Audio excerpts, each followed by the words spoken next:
Well, hi everybody. Welcome to Stratosphere Lounge. I'm your host, Bill Whittle. Still coming to you in magnificent quasi stereo. Love to be able to turn on the quad switch. It doesn't look like there's much I can do about the channel imbalance. It was such a big issue last time. It seems like it might be marginally better, but basically we're recording this thing mono, and I usually just duplicate the tracks. No sound, you're saying? Somebody said sound, Bill? Are we hearing sound?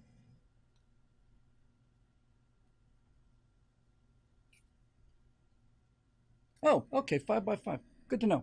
Um, that's like making a perfect takeoff and having the tower say, check your landing gear. Do you want to return to base? Uh, so anyway, here we are. Now I just realized that the first shows that we did for Stratosphere Lounge, kind of low. I can do something about the low. Not much, but a little bit. Hang on. It's a little more juicier. I don't want to blow it out. Um, okay, I can't do the balance. Balance is that's a dead issue. Anybody who talks about balance from now on will have to do 50 push-ups. Um, so I realized that the first Stratosphere Lounge shows were done in a different background. They were done in my previous editing studio. I don't know if we started in 2013 or 12. Maybe more. I'll give it a little more juice because I am all about making people happy. But I don't want to give it too much more. That's about all. That's it. She's got about that.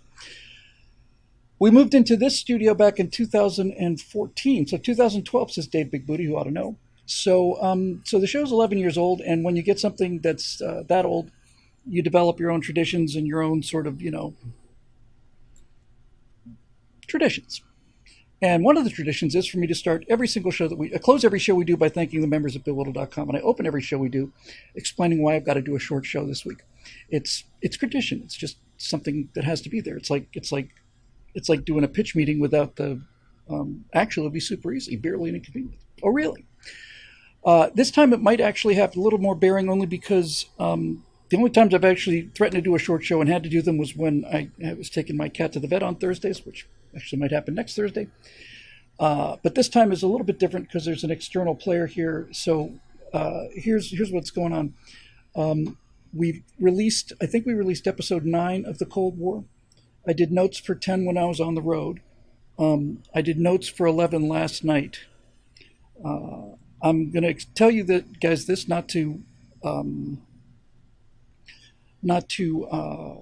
infer or denigrate anybody involved with the process. This is extremely technical stuff. But on episode 11, when I got it back, I had replied with the first 8 episodes. I probably had 15, 20, 30 notes. That's normal for something going from the guy who actually wrote the stuff with technical knowledge. We got to episode 9, which was my favorite, Cloak and Daggers, and that episode I had 253 notes. And not only were those 253 things that had to be changed, I had to go find what they had to be changed to. So 253 times on that episode, I had to say, no, this is, give you an example from episode 11 that I finished last night. I spend the whole episode talking, first half of the episode talking about Operation Bolo and, Air Force, Air Force's greatest moment and Robin Olds and all the rest of it. And then there's a line, and every one of the planes made it home, and the editor puts up a shot of an F-4 landing on an aircraft carrier. And I would just starting to run out of, elasticity on these things. Actually, if you listen to the script so far, this is an Air Force operation. This is a Navy jet. I'm typing this in there. This is a Navy jet. It's the presence of the aircraft carrier, the ocean, and the giant letters that say Navy on the back is what gives it away. So we've got, oh, thank you. I hate when people mumble name. If I ever give a name and somebody says, is it Abikmoni? Says I'm on 2 TVs in his house. Anyway, so 253 notes, and I thought, oh, this is going to be a catastrophe. This is my favorite episode. I said I'd like to see the second cut on this one. They sent me the second cut, and it blew me away. Not only had they fixed everything, but they'd found stuff that I didn't even know existed. So I thought that it was great. So here's the thing. I thought I'd have episode 11 notes done by Monday night. I just finished them last night, Wednesday night, as we record this. 215 notes on that one. I've got 12 now, and 13 is done, and it looks like it's going to be a little easier. But my point is, these guys are getting pretty close to their release dates, so I'm going to try to do an hour show if I can, hour 15, something like that. And then I'm going to go back and I'm going to get right on the notes for the last of these Cold War series. We put an awful lot of work into these things. We put a lot of work in them when we did them again on camera, and I would hate to have the the quality that we've been able to maintain, fall off just because we were playing red out of time because this stuff was, so complicated. Now, to be fair, it's hard to expect somebody, especially somebody who's just a TV editor, or I was one for 16 years. But to be fair, if you're talking about Operation Bolo, it's hard for them to understand the difference between a F-105 maybe and an F-4, and it's especially tough if you say this is an F-105 early model and it's silver, it should be in camouflage. So I get all of that. That's to be fair. But one of those examples was I mentioned in episode 9. I mentioned that that there was an explosion in the rear compartment of K-129. The battery probably exploded with a force of maybe 5 pounds of TNT, not tons, 5 pounds of TNT. And the editor, to cover that shot, I'm not making this up, put up the Bikini Atoll H-bomb test because it was an underwater explosion, and I'd written something exploded underwater, and I basically said, there comes a point when you just have to listen to what we're saying. So anyway, I'm not trying to denigrate the guys who did this. They're determined to get it right. I'm determined to get it right. Everything we've sent out the door, I've been very, very happy with. So I've got a little bit of stuff that I have to do between now and I should be clear of this by next Thursday, but I do have to get on that. So having wasted virtually all the time I have available, it's nice to see you. Have a great evening, and we'll talk to you soon. Okay, so I saw in the comment section as we were rolling a lot of discussion about Donald Trump's town hall meeting and so on, and discussion about obviously Trump running and where he stands and all the rest of it. And I did not see the town hall meeting, and I still think it's a little early to see. But basically the discussion, the political discussion that was going on here when I came in, was, is it? I don't see anybody who can stop Trump from being the Republican nominee. I could see a lot of people set the house on fire. I think what I'd read in the comments just earlier, just minutes before we rolled tonight, actually made me feel considerably better, because pretty much everything I'd seen of Trump from the night of the 22nd of 2020, which is enough to kill anybody, frankly. People who lose a presidential election generally go nuts, and people have it stolen from them have a right to go around the bend. But since that night, I haven't seen him in what I consider to be top form. However, everybody said that his performance on CNN was disciplined. That's the word I'm actually looking for, disciplined. And so that's a word that would be really useful to Donald Trump. I don't know if he's quite the dynamo that he was in 2016, but then, of course, Joe Biden's not the dynamo that he was back in 2020 either. I don't know. We're going to see. But I'll tell you one thing, just on this one topic, and I think I'll probably go right to questions. You don't really have much else to say tonight in the beginning. What I will say is, if Donald Trump had been in the presidential debates with Barack Obama in 2012, and Candy Crowley had tried the stuff that she pulled off on Mitt Romney, for those of you who remember recent history, Romney had Obama on the ropes, had him into a stuttering, Charlie Foxtrot. He was just, let's move on. No, and he's pressing, and then Candy Crowley inserts her considerable bulk into the argument, and basically dings the bell early, and Obama gets, he's not, he's saved by the bell, literally. She just comes along and says, he did say this, so let's just move on. Donald Trump won't stand for that, and That's where the fight is won and lost. Actually, it's actually one of the things that has just consistently amazed me, and not in a good way. It amazes me like the same way I'm amazed when I watch a, you know, like a runaway train or something that I can't control and no one can stop. We just know it's going to end badly. Is that we walk into these presidential debates and we know they're hosted by Democratic Party operatives, and we still go because that's apparently the game. That's how it's rigged, and it's like you just let them run over you. And Trump is at his best when he's fighting the press. Now, if I was Trump, here's what I would do. I would stay right on this topic. I'd stay on the topic of the media. I'd stay on the topic of elites controlling the information. And if Donald Trump were really clever, instead of talking about how the times that this has happened to him or happened to conservatives or happened to Republicans, if I was Trump's advisor, I would say, Mr. President, we need to find famous cases where the media lied about things that independent voters can relate to. Um, that's I don't know if it was Peter Benchley or somebody like that wrote that you read the news and you assume everything is true, and then there's a story about something you know something about, and then you realize they got everything wrong here. These guys are absolutely wrong about everything, and then you go on to the next story and you assume that they've got it all right again. And that's true for everybody. Everybody who knows what they're talking about sees a news story and says, they got that wrong, that wrong, that wrong, that wrong. They get all of it wrong. So he really needs to be making this a worldwide case. He needs to make a case about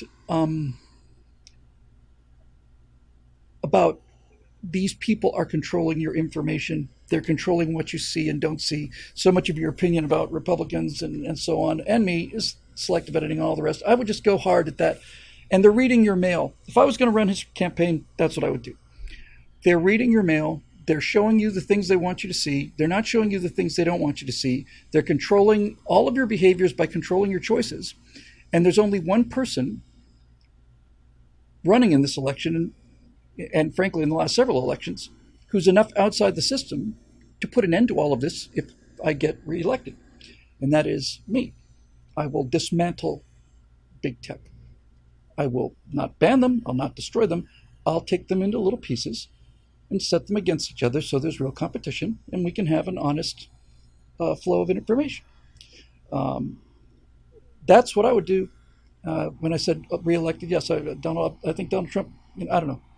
If he wins in 2024, he'll be the first guy since Roosevelt to win 3 consecutive presidential elections. So I would make it all about stuff that is, I would not go on the cross about how he has been defamed or how conservatives have been defamed. I would go directly to the entire country is being defamed, and you only know about it when the story's about you. When the story's about you, if you're a farmer, you hear a farm story, that's nonsense. You just assume the rest of it is true. If you're an airline pilot, there's a story about this, that's nonsense. And you assume the story about the farm is true. All of that, I would just go back to that again and again and again. I would just stay on it, and I wouldn't give it up. I would make myself a champion of all the people against, and I wouldn't say even against the government. If I'm smart, if I was advising Trump, I would say I wouldn't make it about the government or the U.S. government. The Democrats love the government, and if you attack the U.S. government, even moderates will find that to be unpatriotic. I would make it about international elitism. I would make it all about that. I wouldn't go into weird conspiracy theories. I would just say the people that are running our government are in line with the people that are running the European Union. They're in line with the people that are running the Communist Party of China. They're aligned with all of these elitists in the United Nations and in the World Economic Forum. They've decided what's better for you. And they want you to eat bugs, and they want you to not drive cars, and they want you to give up your air conditioning, and they want you to live like slaves because they like the idea of being slave masters. And somebody's got to stop them. And the person who's going to stop them is you. I'm just the weapon. You, your individual choice is what's going to determine whether we live as a free country or not. Something along those lines. I would really go down that road. Um, anyway, I think probably just go ahead and do some questions because I do have some, slight show business news, but this is the political show. However, since there is some bleed through on these inks, I got an email from Doomcock, who I haven't heard from in a while, mostly because I've been busy. He said, "Hey, how you been doing? I hope you're all right. Missed you. It's good talking to you. Love to do something again." I sent him back a reply saying, "Hey, I'm just wrapping something up," and I sent him the Gorn Captain because he sounds quite a bit like Doomcock. He loved it, and I said, "Do you know anything about Major Matt Mason?" What a silly question. I knew that was a silly question. I thought it was even maybe an insulting question, but I wanted to be sure. Save me some exposition time. And he wrote me back today and said, "Yeah, I've got a bunch of them in my collection. I was playing with some of the moon sleds earlier today." I said, "My kind of guy." So I'll tell him all about the other stuff that we got to get moving. Oh, and one other piece of show business news. We're having a conversation tomorrow with an author on the definitive book about Frank Luke, to talk with him about whether or not we can, option the rights and family blessing and stuff to do the screenplay. And he's a big fan of Daily Wire, and that goes a long way. He would be, though, because he's not a Hollywood guy. He's an aviation guy, and most aviation guys and most engineers are conservatives because, unlike in science, in engineering, if you make a mistake, people die, and same for airplanes too. So that's good news. We'll find out tomorrow, and on Monday night I might have some real good news. So if we can pull that off, then we can move on that quickly, and we'll see whatever is there. So I get to tell him tomorrow about what I like about the story, and I'm looking forward to that. So we'll see. Okay, so let's go to the members only vault and see. Let's run up to the lab and see what's on the slab, because I see you quiver with anticipation.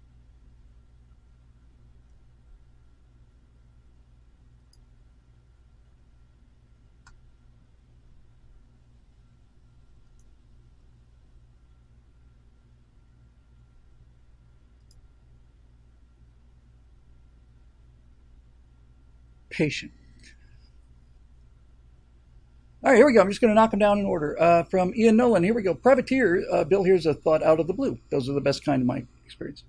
Privateers managed to wage economic warfare that was actually less bloody than other forms of warfare. The profit motive in privateering is to, for those of you not familiar, privateer is essentially a legally sanctioned pirate.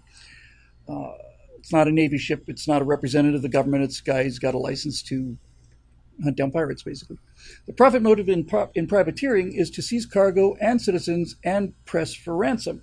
The great nations signed treaties banning privateering because it was too effective. They didn't like being pressed from within their own economies and citizens applying political pressure.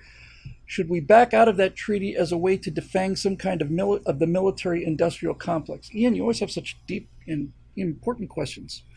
I don't know enough. I haven't thought enough about it to answer whether we should back out of that treaty.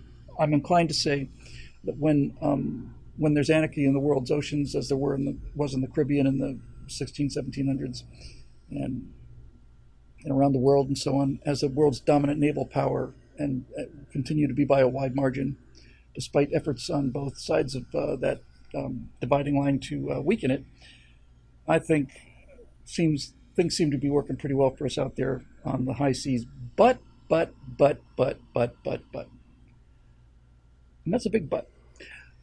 Speaking of Candy Crawler, but your point about privateering and it being efficient actually got me thinking, and got me thinking about, could the privateering model be applied to anything else in our society? I haven't given this any thought, but once you said privateering, you mentioned how effective it was, because it certainly was. I'm not so much interested, because I don't think piracy is a big issue. And like I say, control of the seas, I'm pretty comfortable with right now. There's a lot of things I'm not comfortable with, and I haven't given this a speck of thought, but you got me started on something that I will give some thought to. And that is, can the privateer model be used somehow? It doesn't have to be the government sanctions you model. In fact, I'm looking for something kind of the opposite of that. But on some level, it's a weird sort of connection. On the I think on the last Stratosphere Studio show, I was talking about how these corporations named Disney that are anti Walt Disney have ruined all of these projects. And I said, I think it's time to take their power away. There should be a council of NMEA or whatever, and have just leading, online, I hate the word influencers, leading online content providers get together and then decide what's canon and what's not. Take it back from the corporations and give it back to the fans. That way, if the corporations make something garbage, the fans can say, all right, so it's another piece of garbage fan fiction. It doesn't pass the Doomcock test or the Nerdrotic test or whatever test you want to say. So therefore, make good stuff and you'll have our backing. If you don't, then we're just going to consider it to be poop. Now, um, uh, by doing that strikes me as kind of a model of privateering in a way. I don't know if it's like a direct correlation, but it strikes me as kind of an end run around what the reason it reminded me of this privateering idea is because it is a way to get non-official legitimacy, right? The legitimacy would come from the fans, not come from the studios.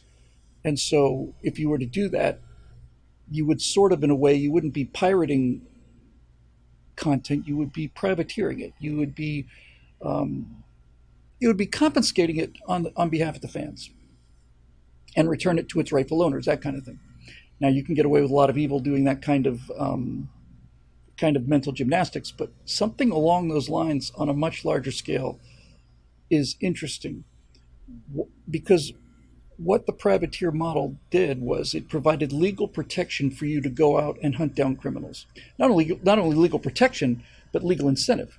You got to keep a significant amount of stuff that they had stolen. So pirates steal something, they overtake a ship and murder everybody or not, take all the loot off of it, hold people for ransom. That's stealing. And then they would send independent people out there because the Navy wasn't big enough to do the job. The Royal Navy or the American Navy or any of these navies, the French, Spanish Navy, the pirates were everywhere. It was like a flea infestation. So then they would find guys, many of whom were former pirates, and they would basically say, if you kill only pirates, you can kill as many as you want to, and we're not going to hang you for it. In fact, we'll let you keep a percentage, significant percentage of whatever you're able to recoup from the pirates. So if the pirates steal $100 or 100 doubloons, let's say, and a privateer tracks down the pirate and then gets 100 doubloons back, then the privateer can keep 20 doubloons or whatever the number, even if he takes 50. The original owners at least get 50 back. They don't lose all of it. Yes, that's exactly right. Eric Blake says it's equivalent to a bounty hunter. Called a letter of marque, as Destry points out in our YouTube chat. So the problem is that the target now is the legal. The privateers need to be turned against the people that are writing the laws. It's one thing to turn privateers against pirates and have the official sanction of the state behind you. That's what a bounty hunter is. That's what a posse is. That's what a bounty hunter, right? Wanted, dead or alive. We've identified this man as a criminal, and as long as you bring us this guy and not some other guy, we'll not only not hold you responsible for killing him, we'll give you a reward. So the people who are creating these so-called letters of marque for either privateers or putting out the posters, wanted, dead or alive, those are the people that determine what's legal and what's not. And our problem is those are the people that we need to go after. We need to go after the government. We need to go after the people um, who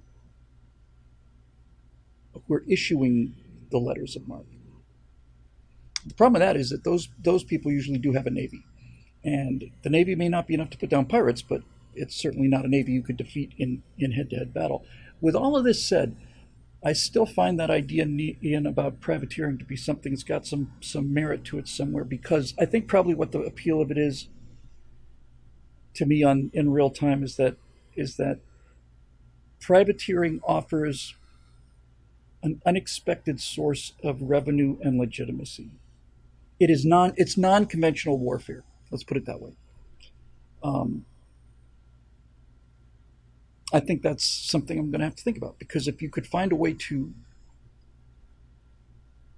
you have to socially legitimize something that the people who are writing the laws may declare to be illegal. That's a dicey proposition, and it has a lot of unintended consequences attached to it as well. That said, when desperate times call for desperate measures, so we can give that one some more thought. Let's see what else we got. Thank you for that question. Very good. Eric Blake. Hey, look at that. My gosh. First question of Eric's. I can read it without having to scroll the page. Hey, Bill. Assuming you haven't discussed this yet tonight, and chances are good that I haven't. What are your thoughts on RFK Jr. campaigning to the primary Biden? You've said yourself the major advantage the Democrats have over us is that they have brand, namely, in your words, of the party of Bobby Kennedy. Well, lo and behold, here's Bobby Kennedy Jr., literally. So will the Democrats be sufficiently aware of their brand to go for him, which, in my opinion, is their only real chance of beating Trump in 2024? I saw a documentary put out by the same guys that Died Suddenly, called The Greatest Reset. And it is hard to find. And it's basically a year or two ahead of Died Suddenly. And it gets to the whole web of things that are going on, in some detail about Klaus Schwab and all these other forces. And it has a semi a quasi-religious tone to it, because they're concerned that this is a metaphysical fight, and I'm rapidly joining that club.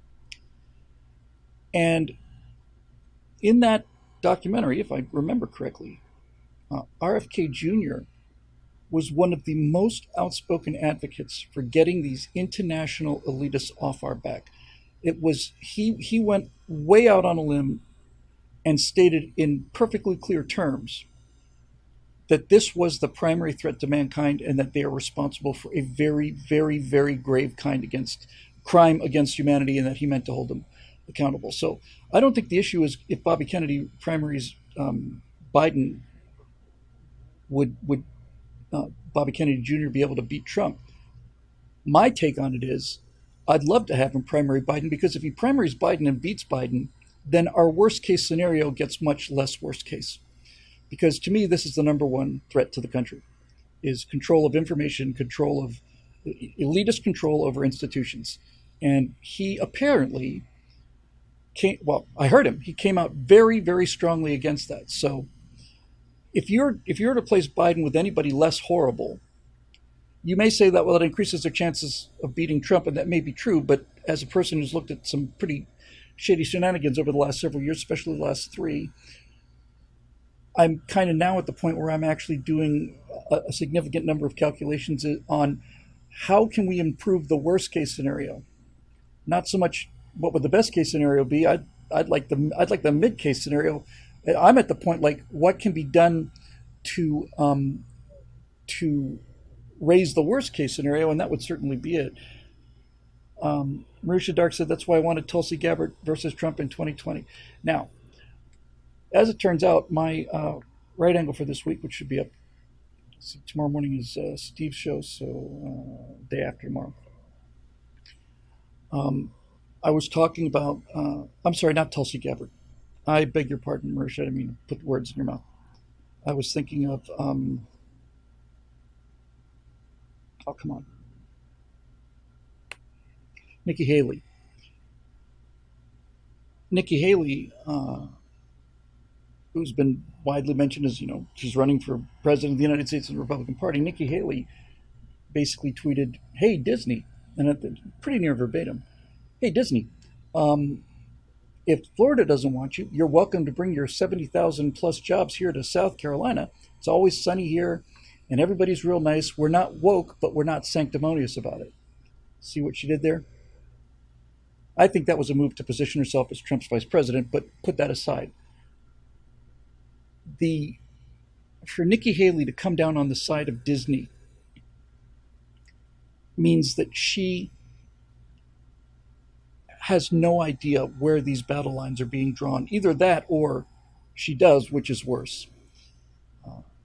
This isn't about Disney, and it's not about this idea that DeSantis is pulled out these exceptional legal powers to persecute this private company. It's a nice narrative, basically what he's saying is, listen, if you continue to indoctrinate our children and promote indoctrinating our children, we're going to revoke this courtesy that we've extended you since the beginning of the 1970s. We're going to revoke the Reedy Creek special economic area. We did, you and your company, did Walt and the company a huge favor, provided you this sweetheart deal in Central Florida, and you have turned it from a swamp into the largest, the single greatest tourist destination in the world, and that's good for both of us.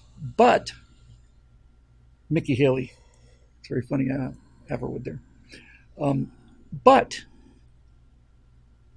it is nevertheless a courtesy, and it is a courtesy that the state no longer wishes to extend you, because you have basically said that you're not interested in what the voters of this state have said. You're going to continue this campaign of subversion of principles and morals when you shouldn't be. You should be producing entertainment. So if you're going to be a political operative, which you are, no question about that, you're no longer an entertainment company, you're a propaganda company now. So if you're going to be a political entity, then I'm going to use my authority as governor to remove our political support of your political entity. Seems fair to me. So for Nikki Haley to say that,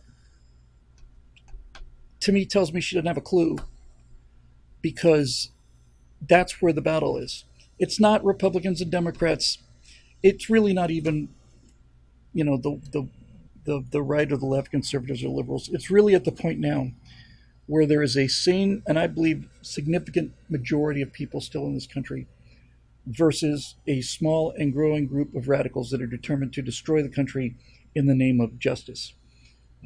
And they have used our decency and our tolerance against us for 30, 40 years now, and it's time to stop. And I'm not happy that Donald Trump's on the wrong side of this issue, because he is on the wrong side of this issue.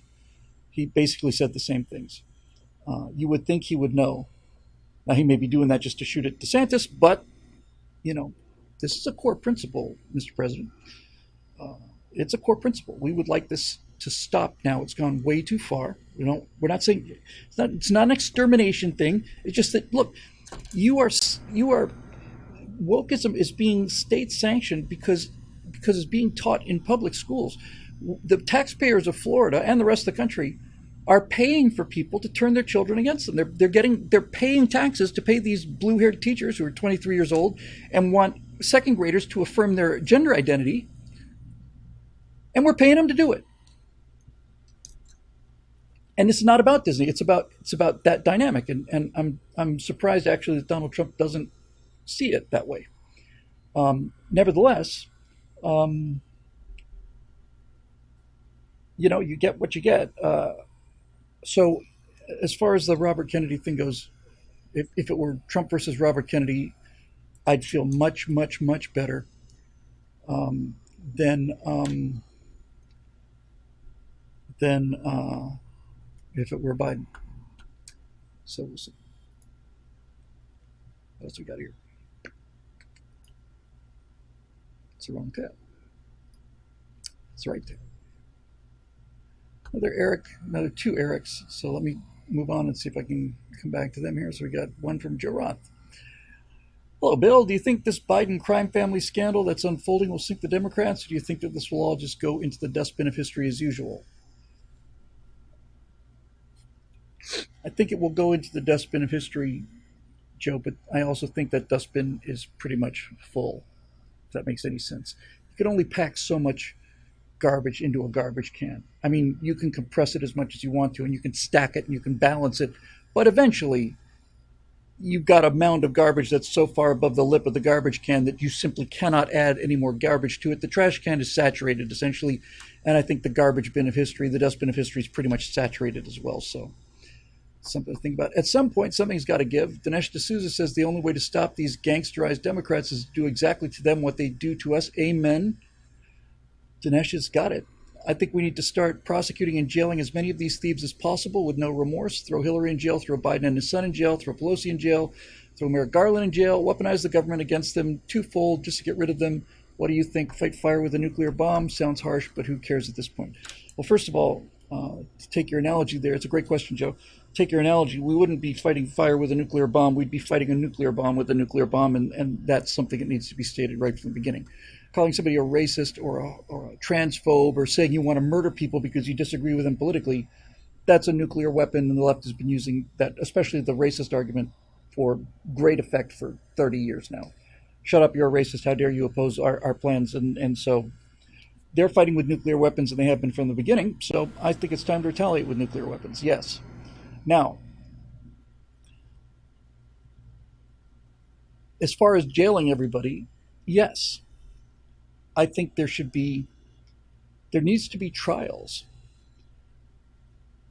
And in this case, it is once again a case of, look, you guys brought this upon yourselves. Okay? This is how I feel about Hiroshima and Nagasaki. I've made the case in the atomic bombs afterburner that there's no question about this, and I'm not going to have this discussion because it's the first thing I ever researched deeply. There's no question that dropping the atomic bomb saved millions of lives, not just American lives, millions of Japanese lives. The emperor admitted it after the fact. His warlord generals admitted it after the fact. So I'm not going to go into that whole story. The atomic bombing saved lives, especially when you consider that there were incendiary bombings going on all the time. More people were killed in firebombing of Tokyo than were killed in Hiroshima or Nagasaki combined, probably, but certainly individually. So once you, so what my point about Hiroshima was, we didn't start this.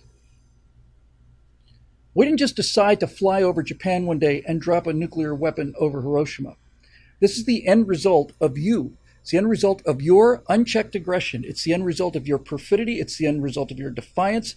It's the end result of your deception. It's the end result of your ambition. It's the end result of your inhumanity. And all of the rest of this, your pride, your expansionism, your miserable egos of the Japanese military clique that took over that country. This nuclear weapon is the end of a road that you started on, not us. We didn't start this thing, you did. So everything that happens after Pearl Harbor is your fault. You are the instigator of it. See, I'm not smart enough to be able to talk my way out of understanding that there's a cause and effect. I know you have to be a big intellectual to not only eliminate cause and effect, to reverse it, to make the criminal the person who's virtuous and the person defending themselves into the criminal. I'm not that smart. I still believe that cause and effect have a thing to say about it. I think if the guy doesn't want to be choked on accidentally choked to death, then probably he shouldn't be walking up and down the aisles of subways punching people in the face for 30 years. I look at it that way. And so do I think it's great for us to go after all of these government officials and have trials and end up putting them in jail? No, I'm not happy about that. But do I think it's necessary? 100%. Yes, it's 100% necessary. And those same standards need to be applied to Republicans as well. There you go. So I would 100% be in favor of that. The problem is there are things that they get away with what they get away with because they control the information flow. They could never get away with what they got away with in 2020. But put aside all the behind the scenes machinations everywhere else. If the FBI had not colluded with Twitter and Facebook and said there's a story going to be coming out about Hunter Biden's laptop, it's false, don't run it, it's Russian disinformation. If those elitist swine had decided it's a news story, it's sourced, I think the people need a right to decide, then Biden wouldn't be president, because all of that evidence would have been in play if we'd had a press, and if we had not had an FBI. I'm not trying to cut slack for Twitter or Facebook or any of these guys, but when the FBI comes to you and says that this is disinformation, that mitigates their decision to suppress it, in my mind anyway, somewhat, right? So this is a combination of tech companies with their desire to control things and their godlike ambitions, and intelligence services with their desire to control things and have godlike ambitions, and politicians who have a desire to control things and have godlike ambitions, and big financial guys who have determined to control things and have godlike ambitions. Those are the enemy those have to be dealt with. So the whole point about bringing up the Hiroshima thing, and it's your fault, is I'm not happy about this, but you're the ones who put this raid on Donald Trump's Mar-a-Lago house. We saw it on TV. You're the ones that wanted to do that on national television. You're the ones that wanted to drag a former president into a courtroom. You're the ones that wanted to get him handcuffed and headshot and fingerprinted and all the rest. Once you made that cowardly decision, based on the flimsiest of evidence, by the way, once you made that cowardly decision, you didn't have the guts to do the handcuffs or the mugshot because you knew that that would be used against you by people who don't want to be turned into criminals by the press or the tools of this corrupt government. So I say yes. I say absolutely yes. I say we try them all. And I say in this country, none of the people whose names we mentioned are particularly low on funds. They won't get public defenders. They'll get the best attorneys in the world. And the very best attorneys in the world, as O.J. Simpson will testify, can be very good at arguing their way out of things. And that's exactly the way I want it, because I want them to have the best possible defense, legal defense available to them, to these murderers and traitors. I think they should have the best defense that money can buy, both Biden and Hillary and Obama, all of them, whoever you bring charges against. And the reason I think that they should have excellent legal defense is because if you're going to bring that case had better be so airtight that you are convinced that you can win it against the best defense minds in the country, in the world. That's the standard of proof that I would want. I would, if I were running the new and improved Justice Department, I would say, in order for us to bring these charges, I want everything locked down. Everything locked down. I don't want there to be a single thing in here. If it was my Justice Department, I would mock trial this thing 3 or 4 times. I really would, internally. I would do it 3 or 4 times. I'd actually even hire a good defense attorney prior to bringing charges, something like that. I would test it and test it and test it. And if it turned out that there were no pre-existing errors, like the whole thing with what was his name, the police lieutenant who apparently had said some things that people considered racist in the OJ case, and there was a moment of doubt about the provenance of the evidence chain. And so it turns out that somebody could have taken OJ's blood from him at night while he was sleeping in a hypodermic and then come in and squirted it into this thing, what's his name? Mark, oh gosh. The OJ trial was fun to watch. Furman, thank you very much. Chris in Toronto with him in there. Mark Furman. So Furman gave them wiggle room, because a lot of people in that jury didn't want to convict OJ, and there was this whole racial divide thing. And when he was found not guilty, a lot of people in the black community cheered, even though they knew he was guilty. They saw this as reparations for the number of cases that had gone against innocent black people. I'm past caring about that. But Furman gave them some wiggle room. But the trial turned, in my opinion, I watched most of it. The prosecution lost that trial when, what's his name, Darden, who's the, God, all these names are so close to me. Marcia Clark, right, was the lead prosecutor, and then she had an assistant prosecutor who, of course, had to be a black man. You had to have a woman as a prosecutor, had to have a black man as the assistant prosecutor, because this is all about race, no longer about justice. And this was back in, 1999 or 97 or something, 96, 98, somewhere around there. But that guy, who was it? Because he lost the case. I'm not saying they would have won it otherwise, but he certainly lost it. Darden. Because he committed the number one sin that everybody knows from watching a single episode of Perry Mason or any one single court movie ever. The one thing that non-lawyers know about lawyering is never, ever, ever ask a question you do not already know the answer to. And that first time I heard that, I said, that makes perfect sense to me. Do not ever ask a question you do not already know the answer to. So when Darden says, come on down and try these gloves on, professional actor O.J. Simpson comes down, and as he's pulling the glove on, he's spreading his fingers, he's putting tension on the gloves, and it only comes down this far. Look, see, this is visual evidence that people who don't follow the intricacies of the court can say, what the gloves don't fit. And then you got a wordsmith like Johnny Cochran coming up, well, if the gloves don't fit, you must acquit. Apparently people like that kind of rhetoric. I would find it demeaning and very condescending if somebody told me that, like, this is a murder trial. We don't need slogans like you need two wings to fly. Kind of just keep that to yourself. But once he did that, it was over, because it gave people who wanted to acquit him reasonable doubt. Now, I didn't want to acquit him.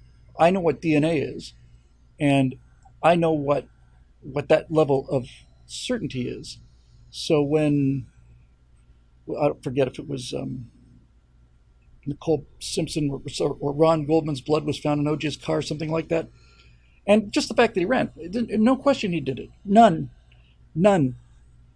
and we lost that case. So if I were going to go after people like Hillary Clinton and Biden crime family and all the rest of it, I would make sure that there was nothing pre-existing like the Furman thing to trip it up, and then I would go and slap everybody on this case on my team, and I'd slap them about the face again and again and again, and I'd say, this is too important for you to F up because you've got something that's not in the plan.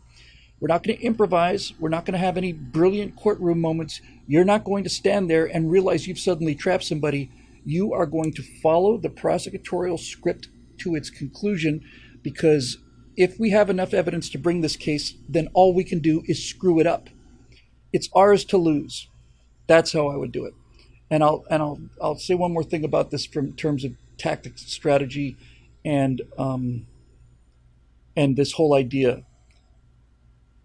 In cases like this, normally if it's an organized crime case, you might want to start from the top down. But in cases like this, I absolutely would start from the bottom up. I would convict Hunter Biden well before I went after Joe Biden. I would have him convicted and in prison before I brought charges against Joe Biden, because this is an incremental thing that has to happen in terms of public perception. And so I would have, who was that oily bastard in the FBI who brain's not functioning today. I guess I've just displaced it with other information, like, Major Matt Mason stuff. I was so close to my tongue. The guy who sent the emails, Schrock. I'd go after Schrock before I'd go after Comey. Now, remember James Comey. I know James Comey. I'm not talking about him. I'd go Strunk. I forget how to pronounce his name. Yeah, the guy who did the. We sent emails. Me and this other agent I was sleeping with. John Pershing says that oily bastard in the FBI. That's a pretty big basket. Now Strunk. I would go after him first, and I would secure that.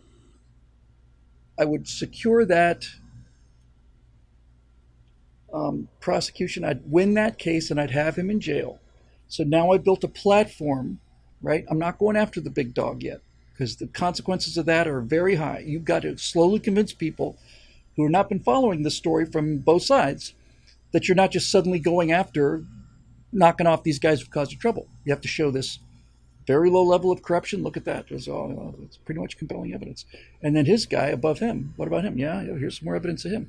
And what about the guy above him? Well, the guy above him is James Comey. Yeah, but is there evidence? Well, it turns out there is. It's starting to look like a systemic problem here, right, in the Department of Justice. Does it stop with Comey? Well, there's actually a lot that we need to look at with, with Merrick Garland and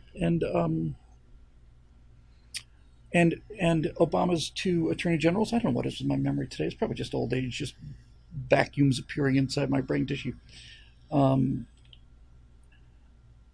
stuff there as well. And so we'd start looking at that, and then you get to the point when, okay, so we've shown that these low-level FBI guys committed these crimes, and no question about that. They're in jail. No one's going to feel sorry for Strunk. He's the guy who looks like a sloth. Yes. So we're not going to have any issues about him. And then we're going to go to the next level. We're going to persecute them. Then we're going to the next level, and we're going to go after Comey. If we can get Comey, then we can say, look, where did Comey's instructions come from? Well, they came from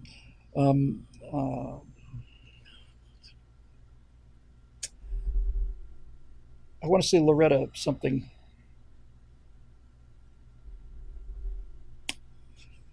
Obama's two attorney generals, Loretta Lynch and Eric Holder. Thank you. Yeah. So now I've shown that the bottom level of the agency is corrupt. The middle level of the FBI is corrupt. The top level of the FBI is corrupt. The person who's in charge of the FBI is the attorney general. They're corrupt. And then I would go at who appointed these corrupt people that turn this entire agency corrupt. That's how I'd prosecute the case. I would just simply build it very slowly. And if it took me 2-3 years, that's fine. Here's the foundation. Here's case after case after case after case of these agents doing these weird things. And I'd go after all those Secret Service guys who spent their, emergency money on hookers and all the rest of it. I just basically show the entire organization is corrupted. It's not all corrupt, but there is corruption in it. And then I just keep walking that thing up the stairs. And eventually, when you walk it up the stairs high enough, you find yourself limited to a very small number of people whose names end in Clinton and Obama and Biden and the rest of it. And I would also go real hard on, this is if I was the Attorney General and we had a department. Look, if we have a Department of Justice back, then it's game over for them. Game over.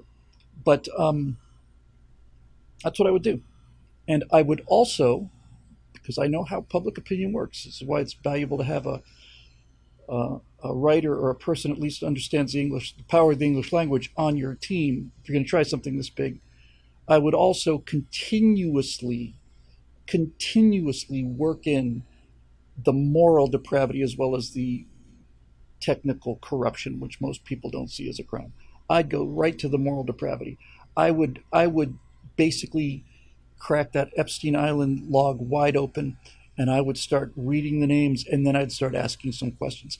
I was surprised to see that, and this is, make sure I say this right because this is actual name, but I recall seeing that Stephen Colbert's name was allegedly on that list of people who had visited Epstein's Island. And that's allegedly. I have no evidence that he was. I just remember seeing that it was mentioned there. So if it turns out that you could prove these allegations in a court of law, now you can start to make the case that the entire system, that's how corrupt is it? It's so corrupt that nighttime hosts of talk shows are on the island flying with these people. Don't you understand? This is not like, so when somebody who may or may not be Steve Colbert launches these endless attacks on Donald Trump, what's supposed to be a talk and comedy show, it's not a disinterested party here. He's not only got a side that he's picked, he also has tremendous legal exposure if this guy is elected. So, there you go. It's got to be done. It's got to be done very, very carefully. Thank you very much for that, Jonathan Tay, for that $14 super chat that says thank you. That's just great. So I would simply do it, and I would lay out the whole meta in advance.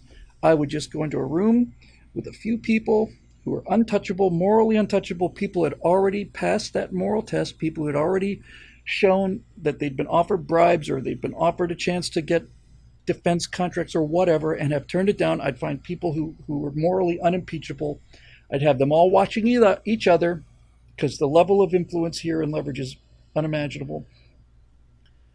Yeah, Eric Blake said you should put James O'Keefe on it completely. I would do all of that, and then I would lay out the meta.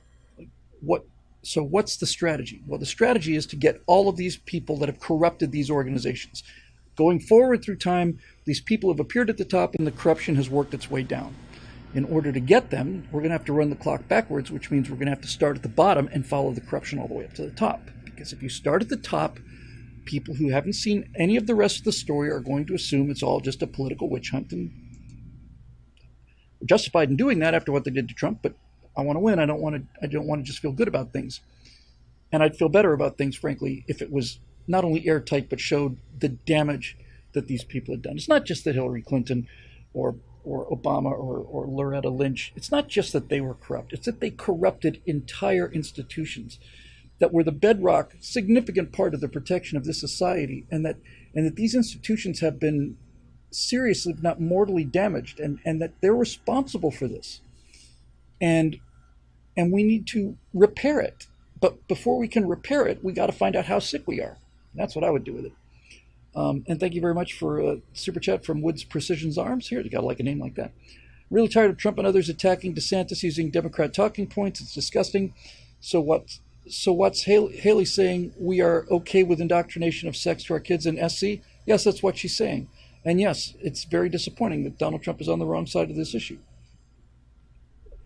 I just don't think there's any question he's on the wrong side of this issue. But I also know that Donald Trump is who he is, and the reason Trump fights back at town hall people, and the reason he'll bite back at a CNN host, is because Donald Trump is a bulldog who has spent his entire life in the most ruthless environment in the world, which is New York real estate. So he attacks things and barks and bites at things that maybe he should give a second look to. That's not going to change. That's just not. That's the deal. Grant drinks. Try to keep the bottle away from Grant as much as possible. And that's exactly what they did, by the way. Worked out really well. He had a chief of staff who was his conscience, who was basically following around like Jiminy Cricket all the time, saying, if you touch this, if you touch another bottle, I'm out of here. And not only am I out of here, I'm going to tell the press. And so they kind of kept Grant on the wagon until he won the Civil War. So there's that. Yeah, Marusha Dark said, started the quote, "I cannot spare this man," Lincoln said. He fights. That's the way I feel about Trump. We can't spare this man. He fights. Even if he's fighting the wrong people sometimes, he fights. So, Eric says it's understandable because it's a capitalist argument that the government should stay out of business. Yes, but the business won't stay out of government. That's the problem with Disney.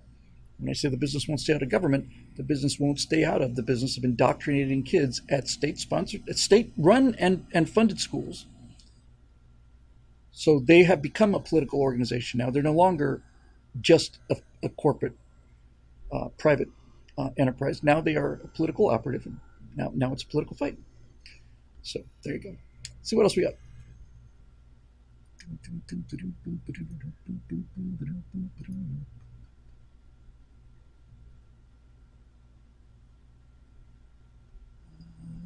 Just did one from Joe. Just got to roll on in there. I'm going to have to pass on that one.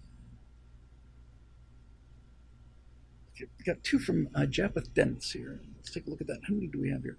After that, we got one for Road Rider. We did Chris Taylor has one from Steve Young, Jacob Bell, Jack Marusha. No, there's no way. Not a chance. I'll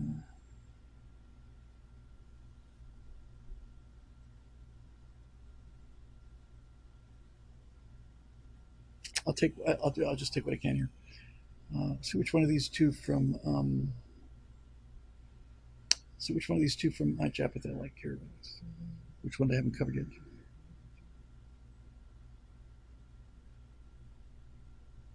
Oh, it's the same question. I did not plant this question, and those of you who are going to make shrieking comments about, oh God, no, another airplane issue, comment away. Hey Bill, I saw a documentary on YouTube, Genius of the Jet, the inventor of the jet engine, about Frank Whittle, who invented the jet engine in 1929. I was wondering if you had any relation to him, as I've never heard you talk about him. I know about the ME-262, but I had no idea that it had come out of Great Britain, or that Whittle had designed it back when most airplanes still had cloth on their wings. I'd love to get your perspective on the massive missed opportunity in World War II, and whether or not you've ever heard Rutan talk about him. And then he gives me a link to the documentary. Thank you. I don't think I've ever talked about Frank Whittle, not in any detail, so I'll do about that briefly from a political point of view. Thank you for the question. So if you look up, I don't know if it's in Wikipedia, but you will often see that the jet invention was co-invented by Frank Whittle in Great Britain and then a German guy in Germany. And the claim is that both of them independently found their way to the jet engine. But that's not true. The German guy admitted that he'd read all of Whittle's papers. He found a government that was much more willing to take long shot risks, especially since they were basically printing their own money, and that was Adolf Hitler. So in the 20s, he made the invention in 1929. So the entire story of Great Britain in the 30s is basically covering their eyes and ears and looking down at the ground and pretending like Hitler wasn't there. So they had no incentive to finance this wacky invention. And the problem with a wacky invention like the jet engine is you have to really build one and build an airplane around it in order to show people what it's capable of. And he just couldn't find the sponsorship for it. Now, Hitler, on the other hand, knows that he's outnumbered in so many ways, especially in the 30s, right? So he knows he's got to have some kind of technological edge. That's what this edition I'm working on now of the Cold War is that certainly for the last half of the Cold War, it was a question of quality versus quantity. The Soviets can put more tanks in the field, and they're willing to lose a lot more men than we're willing to lose. They can make more jets than we can put out. And we care about our guys, and they don't. So we're going to have weapons that can kill 10 to 20 of theirs for every one of ours that we lose. And that's how the Cold War went. So Hitler had that. Well, if we can't match them in quantity, we're going to have better stuff. That's the story behind the Tiger tank and the Type 21 U-boat and all the other, the Me-262. He took all of these long shots because he had to. The U.S. could the P-51. Put aside whether the P-51 was a better airplane than the Me-262. The Me-262 had 100 miles an hour on the P-51, had bigger guns, right?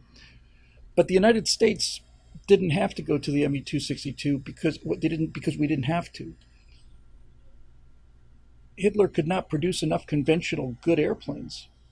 He had to have these miracle weapons, and the problem with the Me-262 and the Tiger and the King Tiger and all the rest of it was they're tremendously effective, but they are mechanically prone to failure. And so in World War II, America went with quantity while the Nazis went with quality. And usually we're on the other side of that argument. We were on the other side of it pretty much since then. So that's the sort of the backstory for why Frank Whittle didn't get to do it. So a jet engine is one of the simplest things in the world. I guess the only thing simpler than a jet engine is a rocket engine.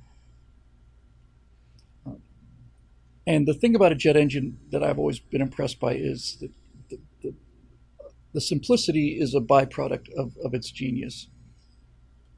The jet engine revolutionized the world because Frank Whittle understood the power, not the power of fuel, not the power of design. Frank Whittle understood the power of oxygen. That's what it's all about. It's about oxygen. How much oxygen can you get to the system? Because oxygen is the reagent. That's the thing that makes things boom and burn and give you energy. You're not limited by what the energy level in the fuel is. You're limited by the amount of oxygen you can induce into that reaction. So we'll just take a real simple example here. If I have a piston engine airplane at sea level, it's developing full power at sea level. That's because it is letting air pressure put the air pressure, ambient air pressure is going into the cylinders. And when those cylinders compress that air, whatever oxygen was in ground level, sea level, regular air, that's the oxygen that's available to the airplane to make energy. And every foot you go higher, the air gets thinner.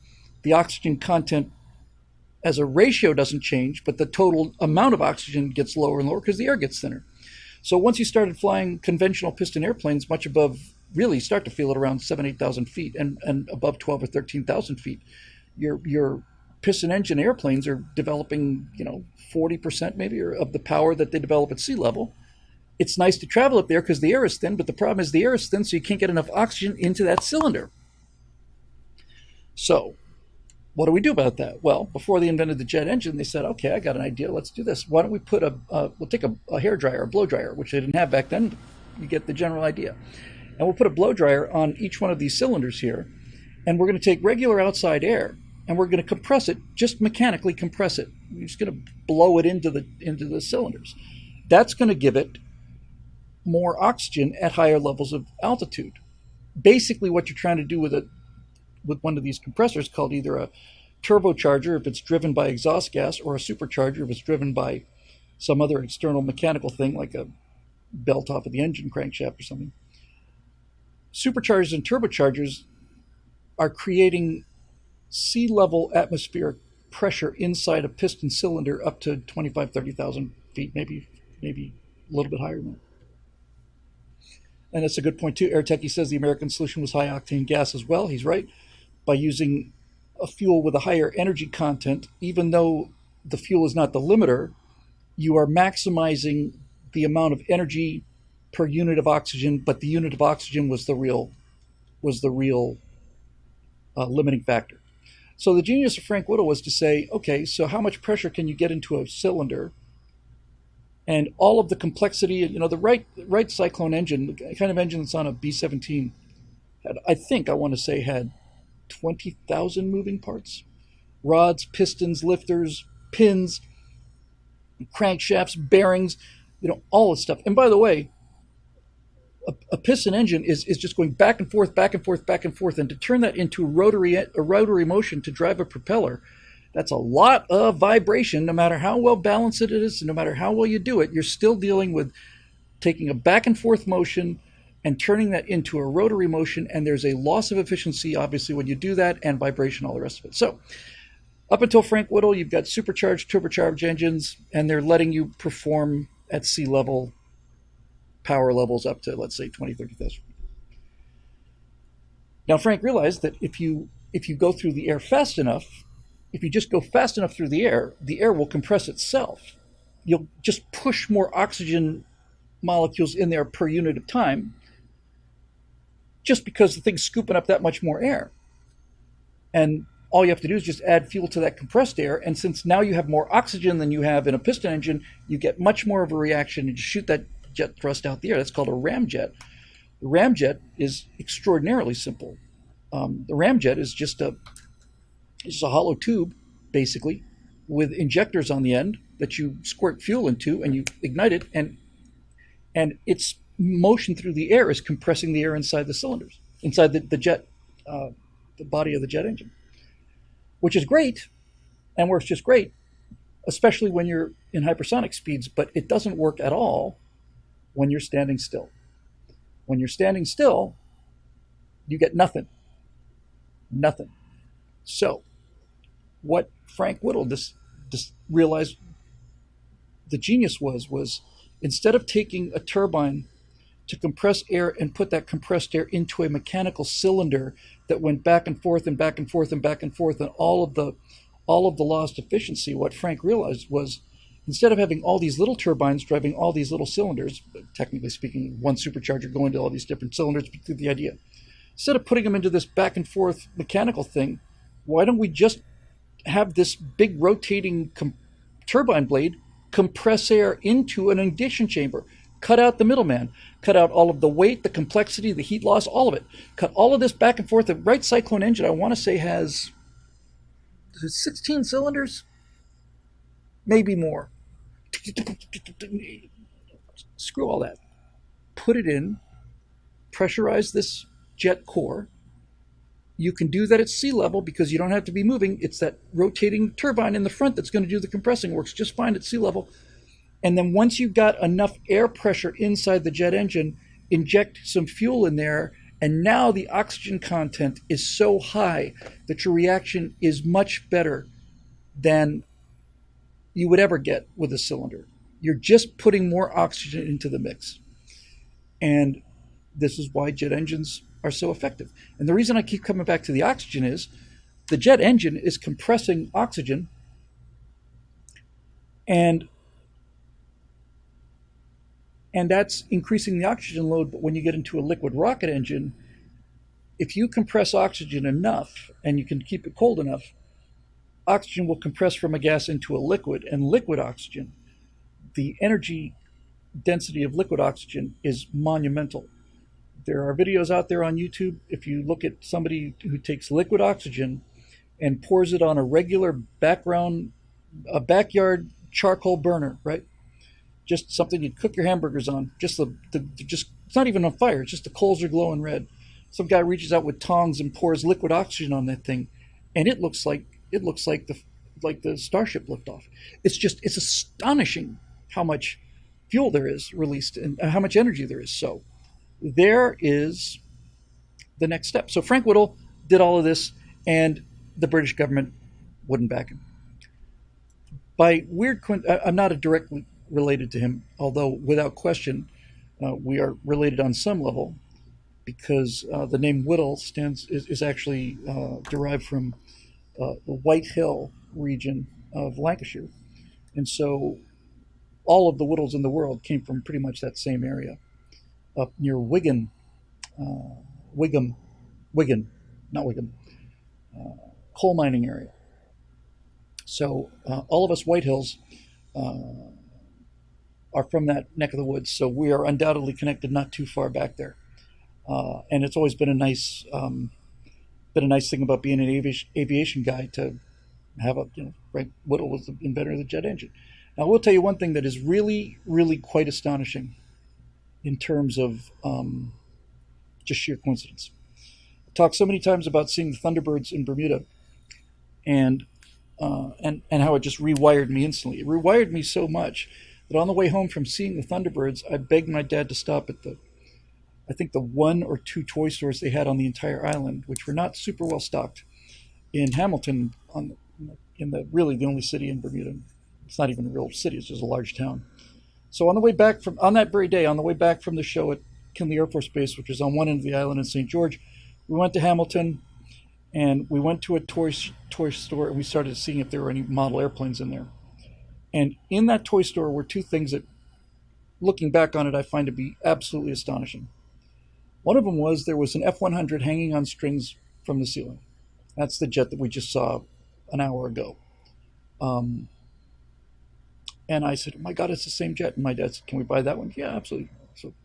So we got that. And the other thing we got was the first model kit I ever built, first plastic kit I ever built ever. A little tiny little box like this. And it was for an airplane called the Gloucester Whittle, which was the first British experimental jet. And like most things British, it looked very British. It had a tiny rounded tail, but essentially it's like every other jet. It's a big tube with a hole in one end and fire coming out the back. So the Gloucester Meteor came later. The Gloucester Whittle was the first test bed for this. They didn't mass produce it, but by some weird coincidence, there on the toy store shelf in Hamilton, Bermuda, was the airplane kit for the Gloucester Whittle. So I begged my dad for that too, and he, being also a Whittle, managed to convince him that this was a worthwhile investment. So we left that hobby shop with a finished F-100 and a plastic model for a Gloucester Whittle, which I have never, ever done before, never done a plastic model before. How hard can it be? So we got it home. I took it out. I saw all the instructions. And you glue this to that. And so I took the glue that we had, which was the kind of glue that you have a rubber applicator on and you would just glue onto a surface if you wanted to glue two pieces of paper together, like sign an envelope or something.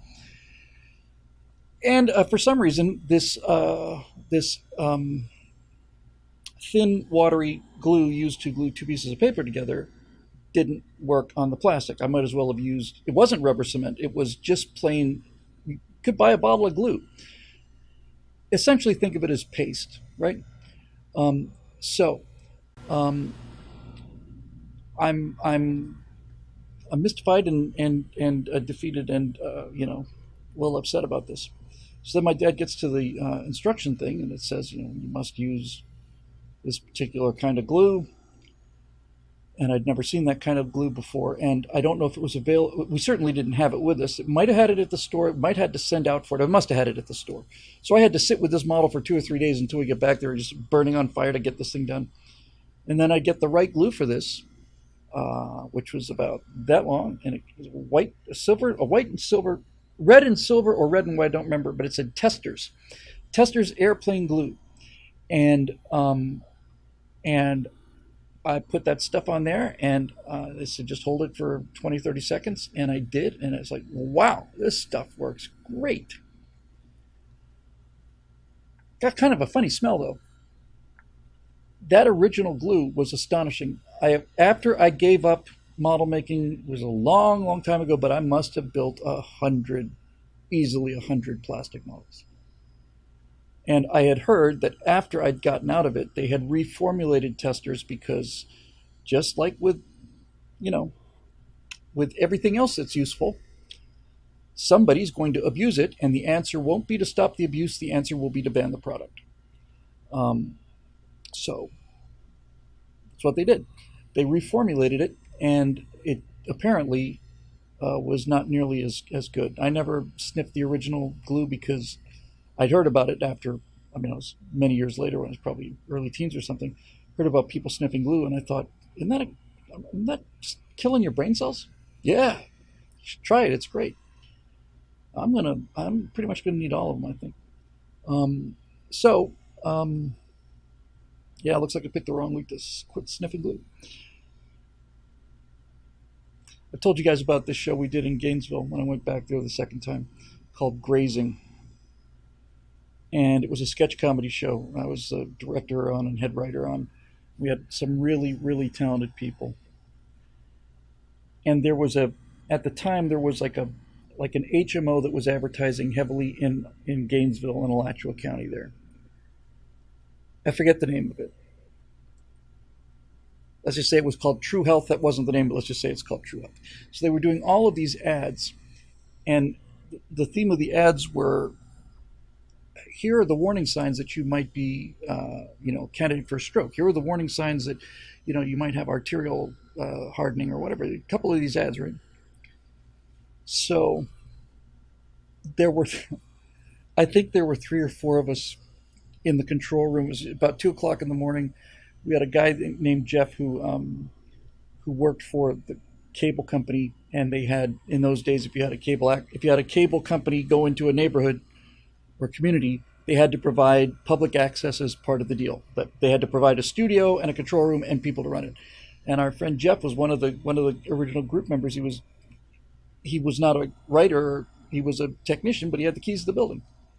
So we were sitting in there, um, and and we were thinking, all right. And I know it was. Yeah, thank you very much. It's so handy to have. Uh, that's exactly the. Hang on a second. I got to just copy it. Hold that thought. I'm just going to show you this. Somebody was kind enough to put a link in. Here we go. I'm going to do a quick screen grab and show you the Gloucester Whittle, which is prototype jet circa 1941. 1941, folks. That's way before the 262 hit the skies in any significant numbers. So here is what Cuz this is what the Gloucester Aircraft Company had put around the Whittle jet engine. And of course, I can move it this time. My God, will miracles never cease? I told you it was a British-looking airplane, and I remember that paint scheme very well. I haven't seen that camouflage scheme since I built that model, so thank you for that. That's a 50-year-old memory, more probably. But that little tail and the look at that massive exhaust pipe there, boy. That just speaks power. But still, that little crummy little airplane outrun anything that was in the sky at the time, and that's up to Frick. So anyway, we were doing this grazing thing, uh, and all I remember about it was late at night. We just finished recording something. It took hours and hours in the studio. We did a lot of sketches in the studio, and we'd wrapped up for the night, and had to edit it on tape with the pre-roll on the tape. Nonlinear editing is the most amazing thing in the world. If you have to edit from tape to tape, if you make one, you cannot go back to anything prior to the previous tape. It's like, here's a brick, another brick on top of it, another brick on top of it, another brick on top of it, another brick on top of it. You want to make this brick any bigger?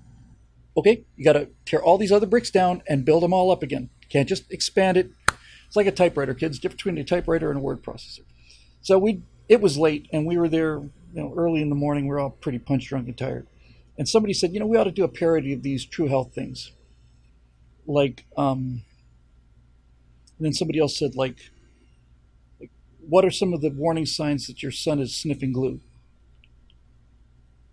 And we came up with a couple of things that we liked a lot. And then Ron, who's the funniest guy I ever knew, who died a few years ago of cancer, Ron, we're sitting there brainstorming this, and he said, I've got a warning sign. I said, what? He says, calls grandmother a dirty whore at Thanksgiving. And I just laughed so hard. I don't know if I've ever laughed that hard. I probably have laughed that hard, but I've never laughed harder than that. I just went down to the ground, and there were three of us in the room, and we were holding on to the furniture. Part of that was being tired, but I just thought it was so perfect. Calls grandmother a dirty whore at Thanksgiving. So when we shot the sketch, we got this kid, teenager sitting looking down, and they got the music, and we're doing like this push in on him, five warning signs that your child may be sniffing glue, and we build up, build up, build up, and then the number two reason, from 5, 4, 3, 2, the number two reason was calls grandma a dirty whore at Thanksgiving, and the number one sign that your kid might be sniffing glue was, and right then on the number one thing he looks up, and we took Vaseline. Those of you not familiar with it, it's a kind of a clear petroleum jelly which has its own unique smell. And we took like a fistful of Vaseline and just put it all over his face, and it looked exactly like plastic model glue. I mean, it was just caked on. He's blowing bubbles out of his nose when he exhaled. And the number one sign was that your kid uses a lot of glue. And I always thought that was one of the high points of my entire time there doing that show back at the University of Florida on my second tour of duty there when we went down and did. Yes, Bill, we all know what Vaseline is. I'd be willing to bet you, Eric, that not everybody who's watching the show does know what Vaseline is.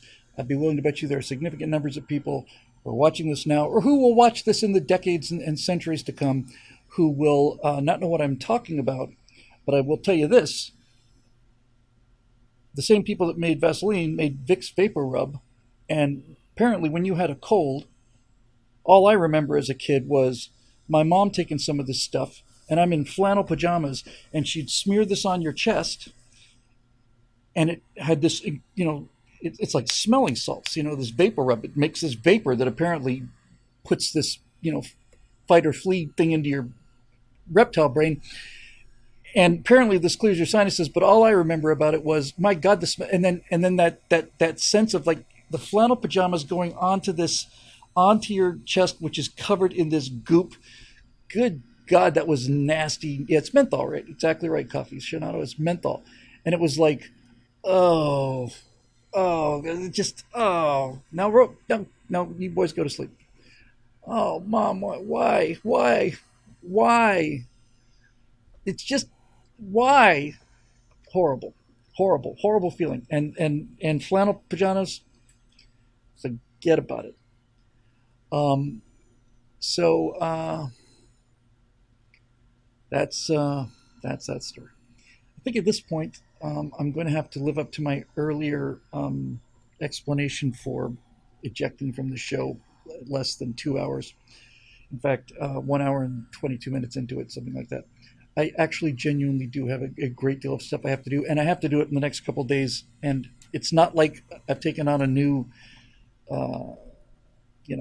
writing project that's going to tie me up for the next 6 months. It's just honestly,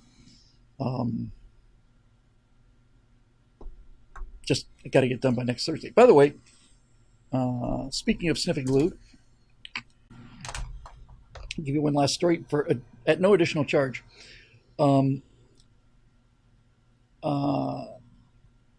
So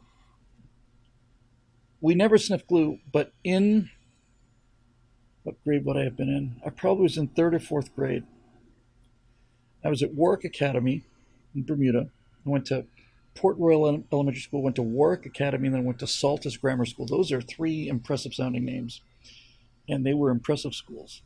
I was at Warwick Academy, and we were out in the recess in the back there, and a couple of guys were kind of huddled up, and they were talking about something, and we lived in mortal terror of assistant headmasters in those days, because they would cane you.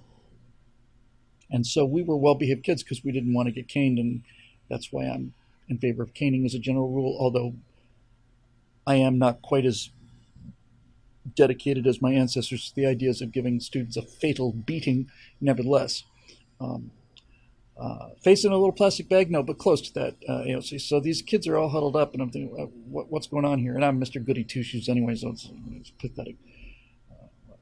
first in your class 7 years in a row, you get standards upheld, right? So I went up and said, "What are you guys doing?"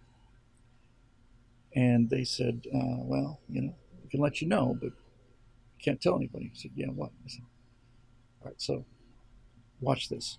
So we're all, watch what? Because most of these guys hadn't seen this before either. And this one kid kind of squats down, I guess, and he starts taking like really, really deep breaths.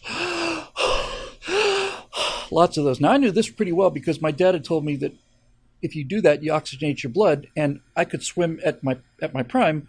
I could swim the length of an Olympic swimming pool. I could dive in on one end, go to the far end, back, and then back to the other side underwater without stopping. That's a fair amount of time underwater. I had pretty good capacity back then. So he's just breathing all this game, and then he takes his final deep breath, put his thumb in his mouth, and blew on it with his lips closed and started to go like that. And then the kid just goes, just gone, gone. He's out. Huh? He's probably out for 4 or 5 seconds, something like that. What happened? We don't know. We just heard about it, and it works. And like most kids in that time, I don't know if it's still true today. I like to think it's true today, at least true for little boys who are less sensible than little girls, which is why we do all the fun stuff. Uh, I said, I got to try this. I want to go next. So I did. Um, and I I had no idea what it was. I didn't know if I was completely blowing my, you know, aorta to pieces or whatever. I didn't care. I was indestructible. 8, 9, nothing had happened to you then. And so it wasn't even a high. I just remember doing it. And then I remember just things going dark. And then the next thing I remember is looking up at the sky and people like smacking me on the face like that. I'd be curious to know if anybody knows why that happened. Um, because hyperventilating doesn't pack oxygen, it flushes out CO2, which triggers breathing impulse when it rises in the bloodstream. I did not know that, JB Coulter. I actually spent my entire life thinking I was oxygenating myself, when in point of fact, I was flushing CO2. It's fascinating because I guess it's that buildup of CO2 that makes you want to finally just give up after you've done down, back, and down again. It's like, can't take it anymore. Lungs are about to explode. So anyway, that's basically what we did. Uh, these free stories are about the length of questions answered. Just say, and we'll never let you live it down. Well, I don't care. Um, I just remember thinking like, that's just really cool. Just really cool. Anybody know why that does that? Because you just go out, and if you just do the hold your breath and blow thing, nothing. But if you really breathe deeply for a while, I get the feeling if I did it today, it wouldn't happen. I don't know why, but I just went out. I also remember being incredibly impressed with myself right around that same time. Uh, I had seen a karate movie somewhere. It was before Kung Fu. So I'd seen karate movie, like this, and back in the '60s, if you were like a spy or something, and you wanted to knock somebody out, you didn't use the Vulcan nerve pitch. You just gave them a karate chop, boom, like that. All you had to do was use the flat of your hand, hit somebody on the neck. That's a karate chop, and they'd go down. And I was so impressed by that. I was so impressed by that. It's all it takes. Yep, just got to hold your hand just like that, and just hold. Down they would go. I tried it. Didn't work so well on other kids. But I do remember getting oohs and ahs for about 3 minutes because I took a pencil, and I held it down against the desk on top of the desk, and then with my other hand I went whoa and gave it a karate chop, and it broke the pencil. Imagine that. It broke the pencil. And these kids were real impressed. There's a lot of oohing and ahhing until some little bastard who undoubtedly grew up to be a tax collector or something said, "What's the big deal? It's just a pencil. I could do that." And he puts a pencil down and smashes it, and my dreams of world domination collapsed, and that was downhill from there. Yep, that kung fu, the karate chop. Wasn't a kung fu chop. Hadn't heard of kung fu until kung fu came out. Yeah, how about this magic trick? I'm going to make this pencil disappear. Reminded me of that when I saw it, the Joker. I thought that was, yeah, it's great. All right, I'm gonna bug out so I can do some more notes on the Cold War here, and we're almost done with that series. So these are the notes on episode 12 and 13. And I have heard that episode 9 has dropped, which was my favorite one. When I first saw it, I thought, oh my God, we're in trouble, but I couldn't be happier. That was the one that had the first whole part of it's about nuclear subs, and it was about the Corona satellite program, and then it was about the A-12 SR-71, and then it was about Operation Azorian, which to me is the most amazing thing. And then the ending is just so melancholy when you get to what the Soviets did. We had a chance that we lost this, what turned out to be the second greatest intelligence haul uh, during the Cold War, and we spent $10 billion on it. And then it turns out the Soviets got the biggest intelligence haul, a haul of the war, and it cost them about $350,000. It's a good episode if you get a chance to see it. It's called Cloaks and Daggers. It's on Daily Wire, and it's something I'm real proud of. Okay, so that'll do it for this somewhat truncated edition of Stress for Lunch. Is made possible by the members at BillWhittle.com. And we will be back on Monday night, and I should have some things to actually show by Monday night. Fingers crossed. Knock wood. And I should be done with these notes by next time, so we can go back to the 3.5 hour territory. So that'll do it. All right, so thanks for joining us. Thanks for being with us. Thanks for the support, and we will see you, I guess, on Monday night.